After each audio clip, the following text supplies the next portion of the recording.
Hello, I am Paul Epping, and I'm going to talk today about some insights of exponential technologies and exponential transformation. My good friend Nitin Chopra asked me uh, to provide a little presentation about the areas of exponential technologies and exponential transformation. So I hope that this lecture, this presentation, these insights will help you in your further study. Let me share my screen quickly, and then we get going. So what you see here is that this AI revolution, as we can talk, as we see it today, is starting very, very slowly. Then all of a sudden, it's exploding, and we are now in the era of exponential technologies and embedded AI. That's how I want to start it, because this is probably how our future will be determined. A little bit of my background: I'm the co-founder and chairman of a company based in Dubai, Exponential EQ, company focusing on helping companies to become more adaptable to the fast changing technological world. And we are a future oriented, a foresight company. And all the work that we are doing is trying to put strategies into that little further ahead future. So not too far, because we cannot oversee that really, but in the next 5 to 10 years, we pretty sure what's going on with technology and how that can be used by all sorts of industries. And no organization, no industry can escape the fast changing world due to exponential technologies. So this is what I'm going to cover today with you. I talk a little bit about exponential technologies, and it is a little bit because the area is really broad and it's widening quickly. And also why it is so difficult to understand what the impact is of exponential technologies. And then talk a little bit about AI and how it's positioned in all those technologies. And then I'm going to talk about a couple of examples of exponential technology. And then we are moving to it. And how are you going to adopt it? How are you going to adapt it? How are you going to implement it? And how are you going actually to change companies, organizations, what in the light of technologies? Because I think that all the companies of the future have to be digital, and that implies that that they have to go through a change, and it is not a digital transformation. We are talking about an exponential transformation, because that includes the work on a mindset shift. So we have to think in a different way about technologies and how we can use it. But as we see all today, we are completely in a prison of the COVID-19 crisis. And this is an exponential crisis. And an exponential crisis needs exponential response, and not the linear response that we usually see.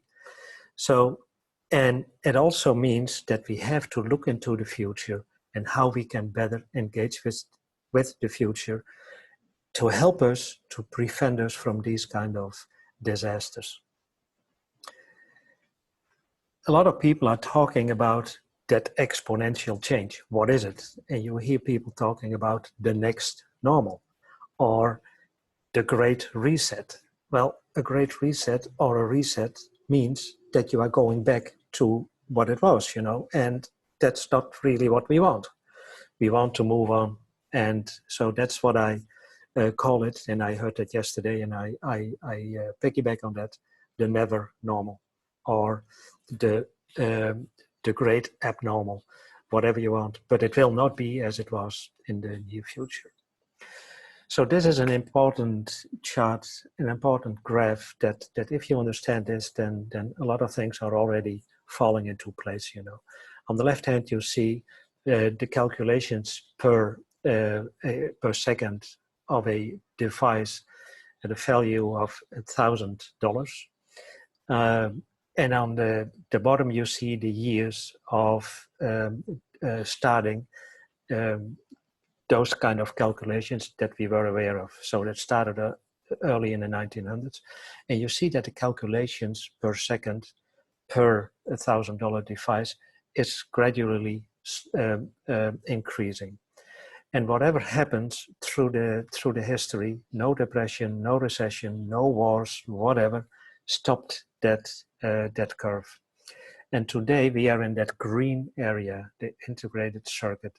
And that is where it really is becoming interesting, and that we are seeing the things around us, which is the development of the integrated chip technology. And that has a pattern that has been discovered by Moore. We call that Moore's law. And that means that every 18 months, the density of transistors on a chip doubles. And that is already going on as from 1960s. And it is still applying. So we are at the moment at a nano level. And on nano level, we see already that the transistors are doubling still every roughly 18 months. And today, for instance, your new smartphone has the calculations per second of over 100 billion calculations per second, which is incredible, which is amazing. And that little question mark on top, we don't know really what the next phase will be, but most likely that will be quantum computing, which accelerates even more. Why is this important? Is that this is the heart of all the other exponential technologies. All the other exponential technologies are using computational power. That's why we see today so many new technologies popping up that are really changing fastly. And we have a difficulty to grasp that because our brains, our thinking is linear.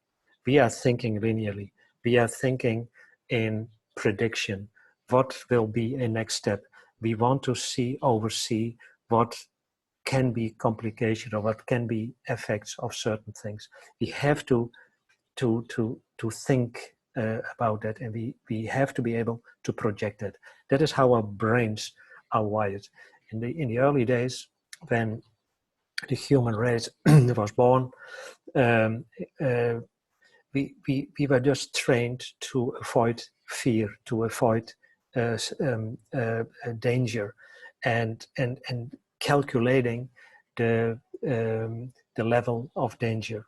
So and that never let us go. We have a little gland in our brains, amygdala, and that is actually regulating that whole thing. Whereas the real world at the moment is on an exponential growth curve.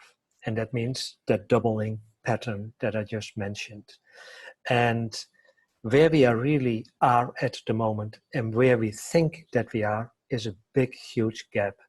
And it is very hard to predict what kind of devices, what kind of solutions will be out there. But what we do know is that doubling pattern will continue for many years from now. To bring that in perspective, if you take a 30 steps, linear steps, then you are 30 steps away, and you can further, and you can predict where you are at 5, 10, 20 meters, etc.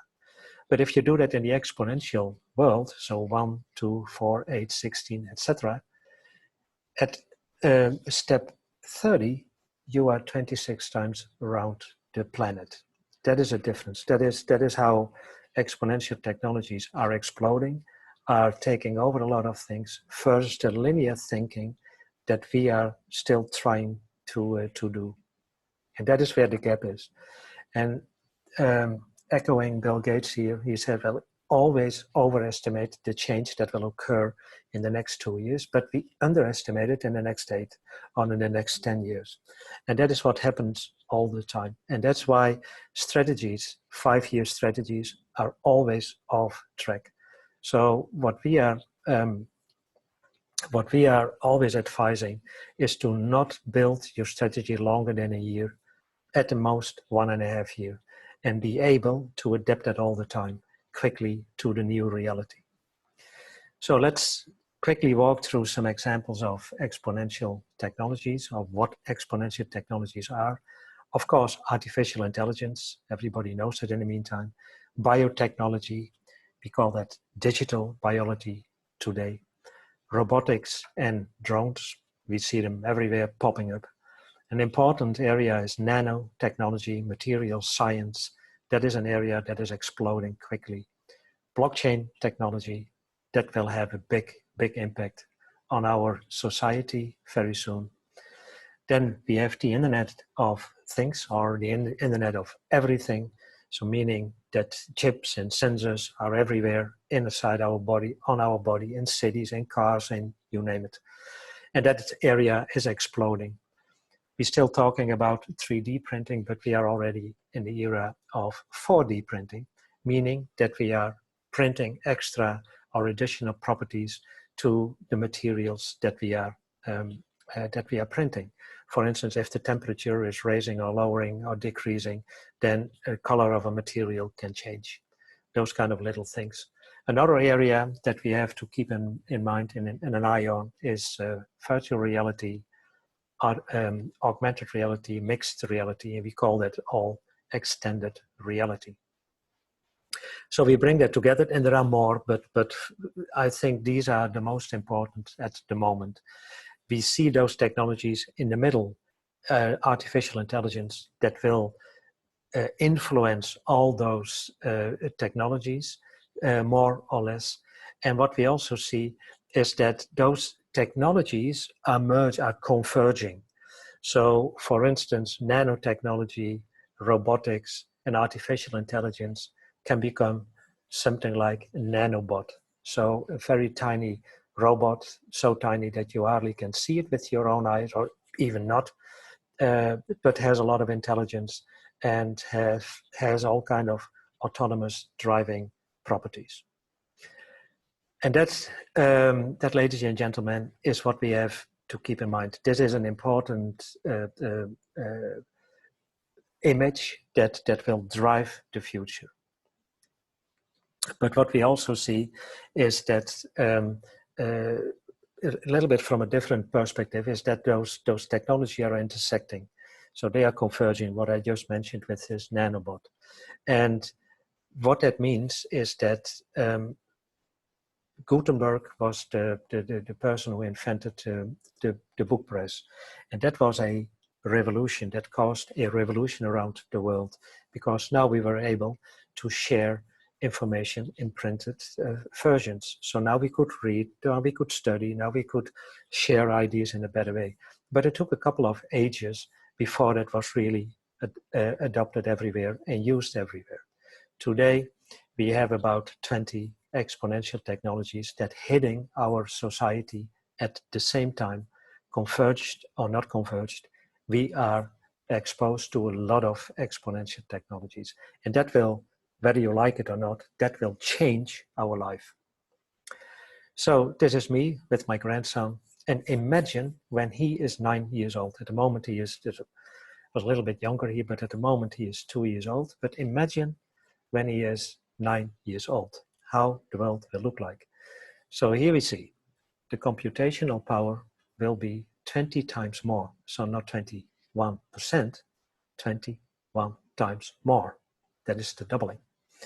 Or let's say, I'm not going through all of those things, but brain imaging solutions, 120 times better, faster, and in a way that we can probably use our phones to make images. Genome reading, well, that is over 1 million times, 1.5 million times better. And what that means is what I will show you later. And then the medical knowledge is just unbelievable how that is hitting. So we are doubling that practically every day in research, in things that we are finding out. And so we are adding a lot of more knowledge.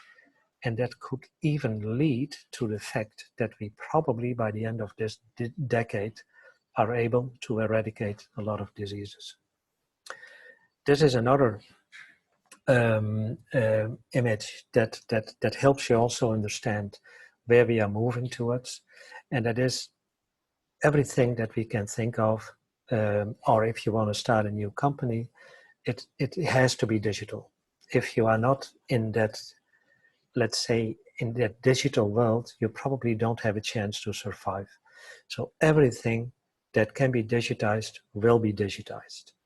And if you have a good solution on the digital foundations, then at a certain moment, it may hit the market and it may disrupt certain things in the market, like what our smartphones did, what the electrical cars are doing at the moment, what Uber was doing. So those kind of things is disrupting a certain pattern that we are used to. And then the next step is that we see that because it is digitized, it will also be demonetized. That means that it will be cheaper. And then the next step is that it will be democratized. That means that it can come and will be available for everybody. And probably at no cost or very low costs. Think about if you want to find and if you are looking for information, you are just Google it and you don't pay anything. But of course you pay with your own identity. And Google uses that for advertisements and whatever, But you get the gist here. So a little bit about artificial intelligence.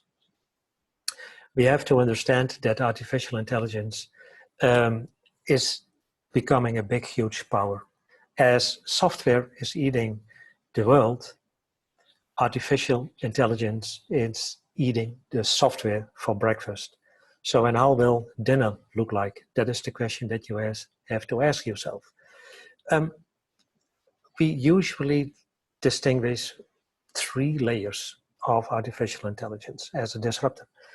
We are talking about artificial narrow intelligence, artificial general intelligence, and artificial superintelligence.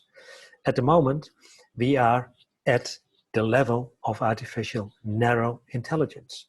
It is probably at the level of a cockroach.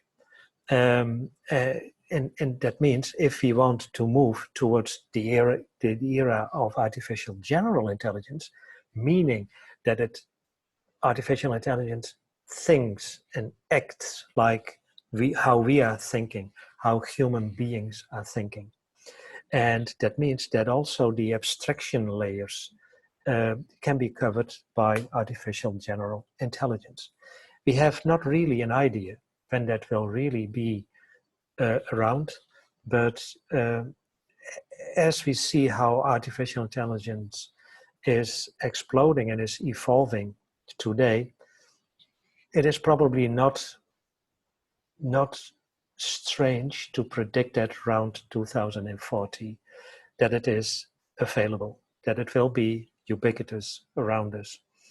And we have to really think about it, because at the moment, especially in the era of machine learning, we have not really an idea what is happening in that black box. So if artificial intelligence, general intelligence kicks in, we have to be very cautious about it. And a lot of scientists and philosophers are thinking about what will be the nature of artificial general intelligence, AGI, and how can we control that? Because the control problem is probably the biggest problem that we see in artificial intelligence. And imagine that artificial intelligence is embedded in all those nice technologies that I just showed you, then and we don't know how to control it, that can be really can become a big problem for the future. And then after that, we are talking about superintelligence. We don't know exactly what it is, but it is a multitude of what we what we will see with artificial general intelligence. So the narrow artificial intelligence is doing amazing things, including beating the best Go player in the world. And the amazing thing, I'm not going to all these things, but the amazing thing with the Go play is the Go algorithms is that built by AlphaZero, is a company of Google, and they programmed AlphaZero in such a way that it just learned positions of the Go game. Didn't know anything about Go, but within 24 hours, it mastered playing Go, and in 48 hours, it was able to beat the best player in the world, and not only once, but several times, and came up with new positions that never have been thought about or of. But it is all narrow intelligence, because don't ask AlphaZero to drive a car or to cook a nice dinner. It's not possible. Hod Lipson, he's a professor in New York and university, and he developed this little robot here. And this little robot didn't know anything. They just programmed it in a kind of an open learning idea.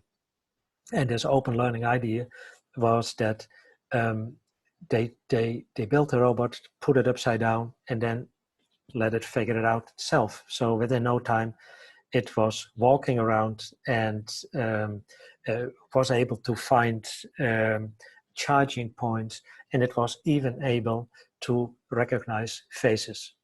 If you don't know what a face is, how can you recognize faces? So, and that was so surprising to the scientists that they stopped the robot, that they stopped, let him learn and discover more and more. They wanted to know how the algorithm did it, and they are still figuring that out. So we are able now to create, let's say, artifacts or algorithms that are probably in a certain area smarter than we are, and in a way higher speed than what we are doing. So this is photographing of a dream. That means that we can scan our brains and we can see during a dream what you are dreaming. And it is very fake. That is what you see in the bottom there, those pictures that you hardly can see. But using software, we can make it now to a clearer picture. And imagine what I just showed you with my grandson is, imagine if this is 128 times better. So you can read your mind, and you can read your dreams, or you can replay your dreams. Well, that could be interesting, or sometimes very scary. So moving forward to artificial intelligence embedded in, this time, in surgical robots. This robot is completely autonomous and replaces the existing mouth and teeth with implants, completely autonomous. There is, those surgeons standing around there don't do anything, and way better than a surgeon can do. So in the world of extended reality is what we see here. In education, of course, we are now able with glasses, is that we really can walk through a heart instead of looking at it from outside or cutting it open. We can now really walk into it, and we can see how it works, how the valves are working, how the flow is working. And if there are certain deviations, we can now study from inside out what the deviations are, or what the problems are before. So we can scan a heart for a real person, and we can now render it in a 3D and in a augmented reality version, so that we now can really see what's going on. Or we can do meetings. Today we see with quarantines all over the world that people now embrace video conferencing and those kind of things. We are collaborating with a company that brings it a step further, and that is bringing in avatars in a meeting room, and one of those avatars is you, or could be you. So now you are already in a more cozy environment. And then on the other hand is that the blue guy in the middle there, he's a surgeon calling in from New York in a in a live surgery in London, and he instructs the surgeons there about what to do. But also, we are so far that we are now able to connect our brains wirelessly with a computer. We call that brain-computer interfacing. And that area is really taking off. What we see here, for instance, is a chip implanted in your brains, and actually it's connected to your hippocampus. The hippocampus is a gland in your brain that is actually responsible for your short memory. So that is your kind of your inbox for your mail. Everything around you will go through that hippocampus and stores the information that comes in. And with all kind of filters, we only store certain things, or we can remember certain things. And that little chip is able to extend that memory. And at the moment, it is already able to extend that short-term memory with over 30%. And this is a really interesting solution for people, for instance, who are suffering from Alzheimer. And a lot of experiments are going on to implant this in the brain of people suffering from Alzheimer to extend that short memory, because that is the biggest problem. And those are really the really good things that can technology do. But there are also a lot of downsides. But let us please focus on the positive things about it. So, and if this is all on a exponential growth curve, then you can imagine what that will be in 5 to 10 years from now. To bring that a little step further, Elon Musk founded a company, Neuralink, and Neuralink is now implanting chips on your brain that is wirelessly connected to a little adapter, so that you are now able to control machines or to control other things around you. But the next steps will be that you are probably will be able, with that technology, to connect your brains wirelessly to the synthetic neocortex / the internet. So now we are directly connected to the internet through our brains. So what will that mean for our communication? What will that mean for how are we organizing the incoming information in our brains? So those are open questions that we have to answer, but that will hit the market soon. That is obvious, and that will give a completely new insight and dynamics in how are we educating, how are we communicating, and how are we using information in the near future. And that is where people like me, philosophers, people like ethicists, people like futurists are thinking about how will a society, how will a community be when that is really going to be adopted and implemented. So, and artificial intelligence can be seen as a disruptor of your mind, and that is already happening today. As soon as you have this smartphone with you, you are already outsourcing a lot of your mind in that little artifact. And then you can ask the question, how long will you be you? Because in the end, everybody will be connected at gigabit speed. That's the upcoming 5G, and already 6G around the corner. We are now able to connect on high speed with each other and connect that with the brain-computer interface era.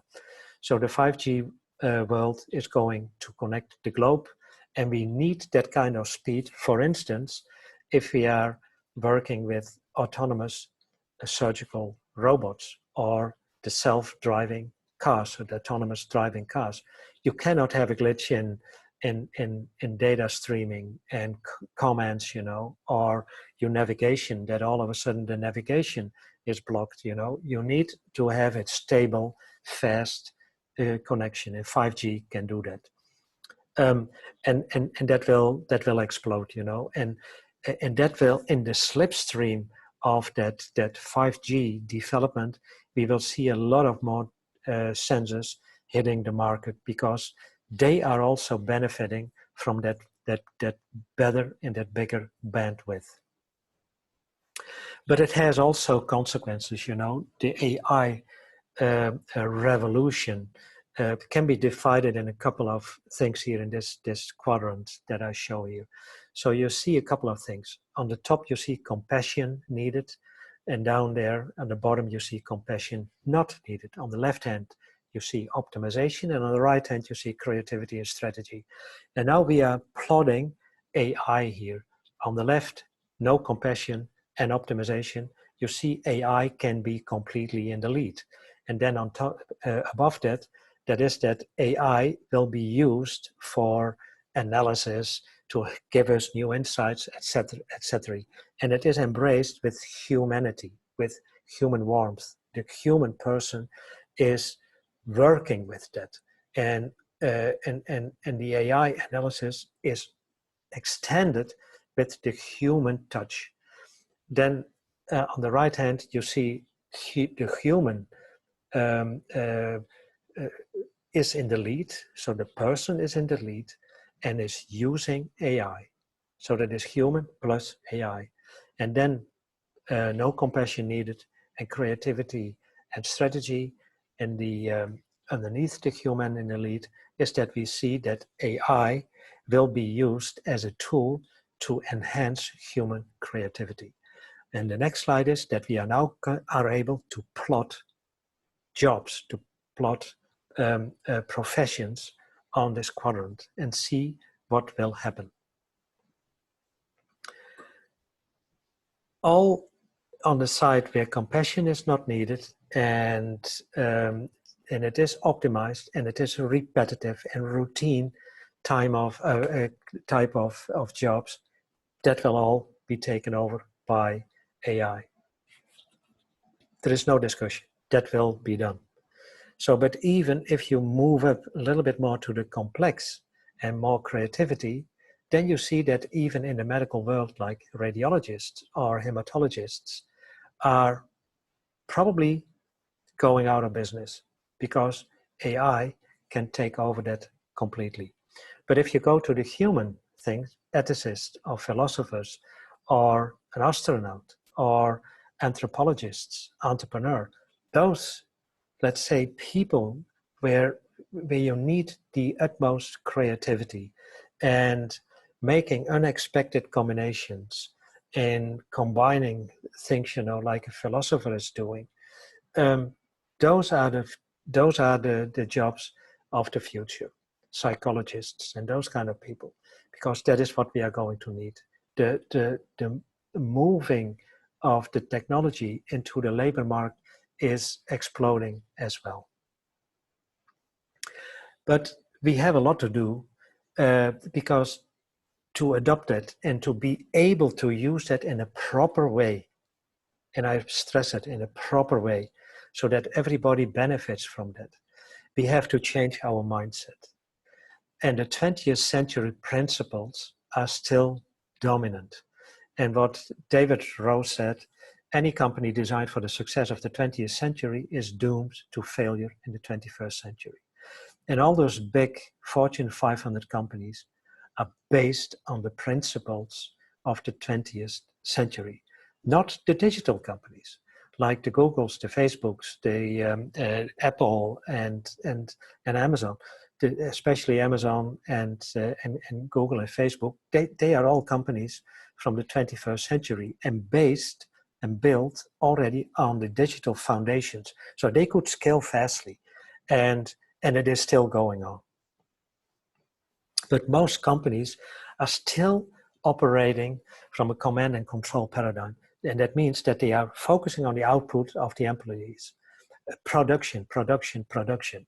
We need productivity because that is one of the most important aspects of the gross domestic product, the GDP. And companies, it trickle down in companies, and companies are still focusing on that, especially the companies that are very hierarchically in structure, instead of focusing on the input of people.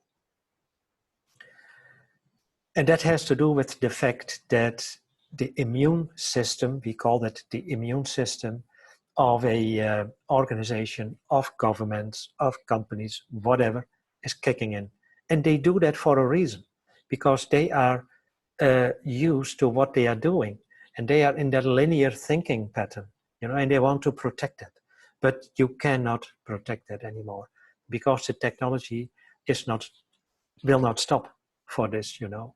And we have to understand that the immune system in companies always kicks in. We always have to deal with that. And that is the study that we did for many years to see how can we crack that nut.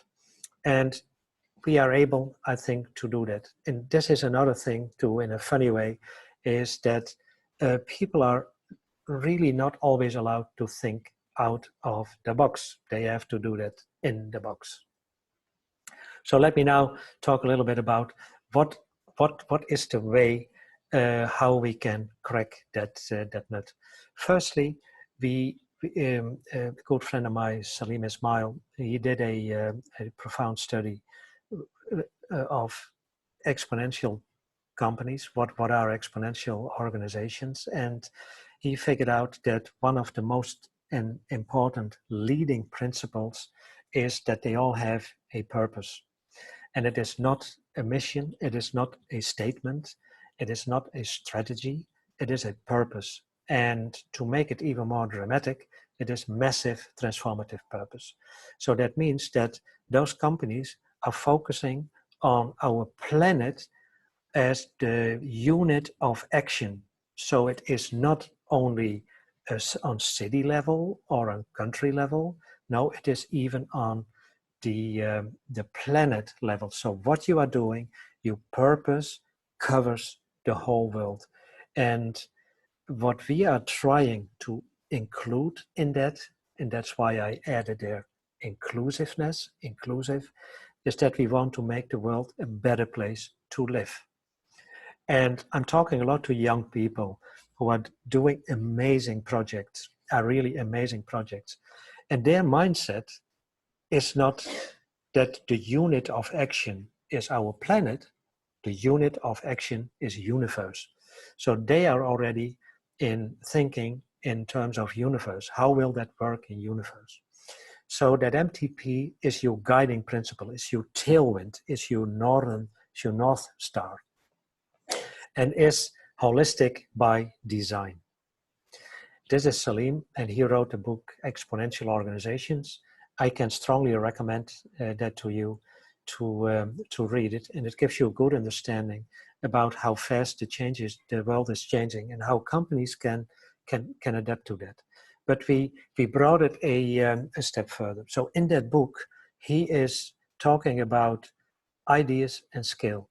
That means those are the 10 attributes that those companies are using.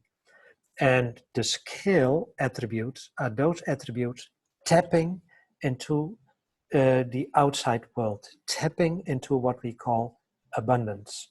And on the left hand is that we are organizing that abundant world in our own company, using, for instance, interfaces or dashboards, or we are using social technologies to quickly communicate with each other. Whereas the external orientation is, for instance, staff on demand. You don't need to hire and you don't need to have people on your payroll all the time. You can hire a lot of people for a very short amount of time to have real expertise in a certain area, so that you are quickly can go to a next step in your innovation or in activities that you are doing. using algorithms, of course, tapping into that outside world. How are people in the world are using your products, your solutions, whatever.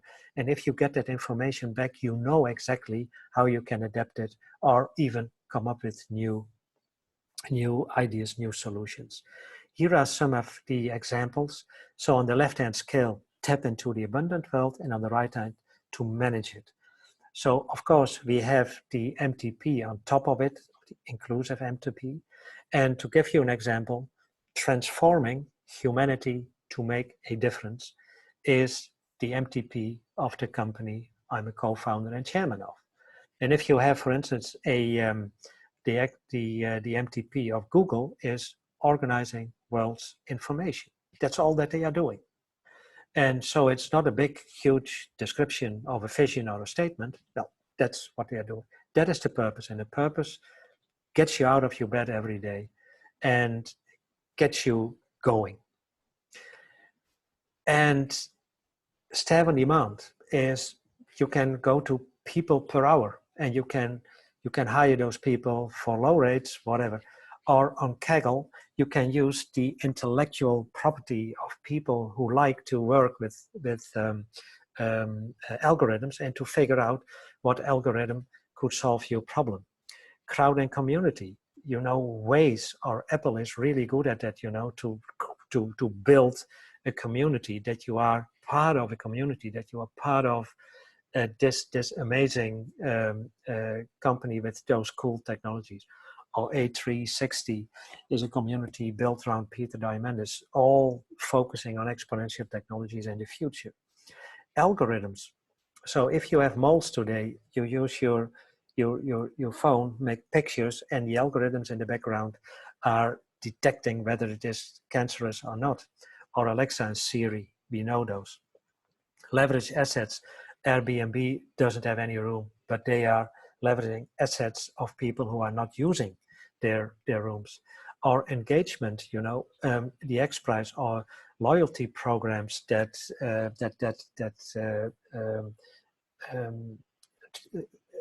air companies have. You have your air miles that you can use. That is a way to engage with your customers.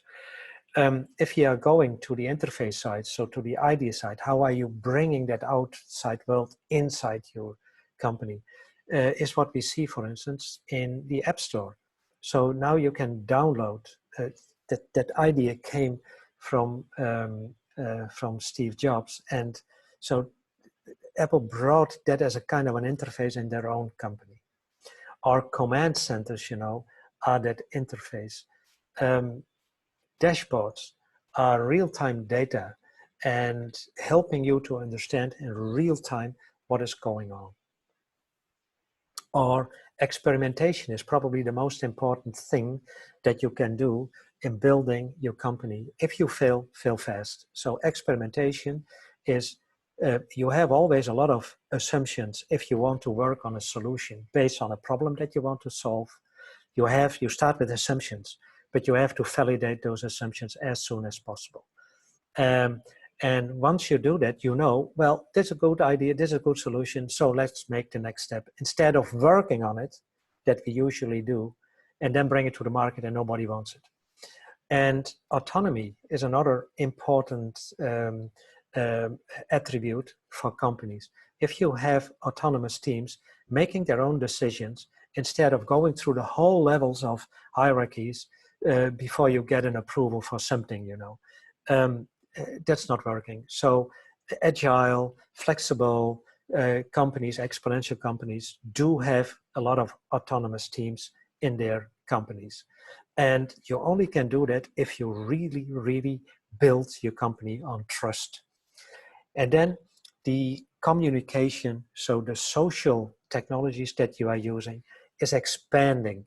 Things like Slack, things like WhatsApp, of course, but also in the future we can think about augmented reality or extended reality. So this is another way to visualize that. So we are using the information, we are using the resources from the outside world, and we bring that into our company and use it in our company to really take off and to really become 10x companies. So an EXO is a massive transformative purpose, and today we know it is inclusive, massive transformative purpose, plus scale, plus ideas. And we think if you use 5 of those attributes, let's say 2 external and 3 internal, or 3 scale and 2 ideas, then you are able to become a 10x company. So this is an idea. If we are working with companies to go through that transformation process, that change process, that mindset shift that we are doing, is what we are usually doing through these 10 steps. And it is a 10-week process, a 10-week program that guarantees a company to make that change. We did, in the meantime, over 30 corporates, big companies all around the world, and they all made that change. And they are all on the pathway of becoming 10x companies. So it is working. And Salim wrote the book Exponential Organizations, and we brought it a step deeper in writing about how are you going to do that? How are you going to apply those attributes? How are you developing your MTP? And it is nicely written down in this Exponential Transformation book. It's a kind of a manual about how you can become an exponential organization. And myself, I contributed a lot to this book as well. So that is my presentation. Thank you for your attention. If you want to connect to me through LinkedIn, please feel free. And if you have any questions, please reach out to Nitin or directly to me, but always include Nitin for this, Nitin Chopra, so that we can answer questions that you probably may have. So I will stop sharing, and I wish you all the luck in your study, and keep safe, keep yourself safe and healthy, and don't get infected by this coronavirus, because it's a nasty bug. All the best. Thank you so much.